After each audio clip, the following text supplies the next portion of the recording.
லிங்க புராணம் 31ஆம் பகுதி. சிவபெருமான் காளி தேவியுடன் நடனமாடுதல். தாருகன் என்னும் அசுரன் பிரம்மதேவரிடம் தனக்கு பெண்ணாலேயே மரணம் என்ற வரத்தை பெற்றான். அவன் தேவர்களை பல அல்லல்களுக்கு உள்ளாக்கினான். ஆனால் பெண்கள் இருக்கும் இடம் செல்வதில்லை. அவனால் நேரிடும் துன்பங்களை தாங்க முடியாத தேவர்கள் பரமசிவனாரிடம் முறையிட்டனர்.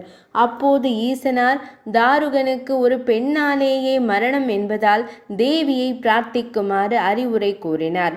அருகிலிருந்து உமாதேவியை தேவர்கள் பலவாறு துதி செய்து மகிழ்வித்தனர். அதனால் தேவி தன் அம்சத்தை ஈசனார் உடலில் செலுத்த அவள் உள்ளம் அறிந்த பரமசிவனார் நீலகண்ட விஷத்தில் இருந்து தேவியின் அம்சத்தை கொண்டு காலகண்டியை தோற்றுவித்தார். தோன்றிய காலகண்டி உமா மகேஸ்வரரை வணங்கி தனக்கு இடும் பணி யாது என்று வினவ தாருக்கனை கொன்று திரும்புமாறு பணித்தாள் பார்வதி தேவி.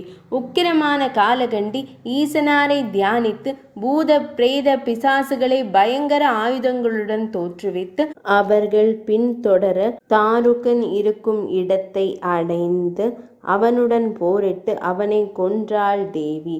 மற்ற அசுரர்களும் அழிக்கப்பட்டனர். இந்த போரினால் காளி தேவி வெறி கொண்டு அலைய அவளை சாந்தப்படுத்துமாறு அனைவரும் ஈசனாரையே வேண்டினர். ஈசன் ஒரு பாலகனாகி ஓவென அழ குழந்தையை கண்ட காலகண்டி மனம் இரக்கம் கொண்டு புன்சிரிப்புடன் குழந்தையை வாரி எடுத்து கொஞ்சி பால் கொடுக்க அப்பாலகன் பாலுடன் அக்காளியிடம் கோபத்தையும் பருகிவிட அவள் சாந்தம் கொண்டாள். ஈசனாரிடம் வந்த காளியின் கோபம் 8 க்ஷேத்திர பாலகர்களாக உருவெடுத்தது. காளியை மகிழ்விக்க ஈசனார் நடனமாடினார். குழந்தையின் நடனம் கண்ட காளி தேவியும் கைகொட்டி குழந்தையுடன் நடனமாடி மற்ற பூத பிரேத பிசாசுகளும் ஆடின. அன்று முதல் காளியால் உலகில் எத்தகைய தீமையும் நேராதிருக்க சிவபெருமான் மாலை பொழுதில் காளி தேவியுடன் நடனமாடுகிறார். 31ஆம் பகுதி நிறைவடைந்தது.